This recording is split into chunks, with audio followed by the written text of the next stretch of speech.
Today we'll talk about how can you find your member card on your Decathlon app. We're going to figure out the solution on how you can do that on your app.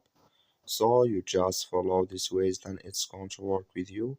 So all you have to do, so you just go down here, you click on this sign down here. When you just click on it here, it's going to take you to this list. It's going to show for you like this. So then all you have to do, you just come here to my member card, you just click on it here. So then it's going to show for you like this here, and here can you find your member card here like you see, and here can you find it like you see here. So that's all you have to do. I wish know you I get it. Here to find your card number, it's going to show for you like this, and here can you scan it.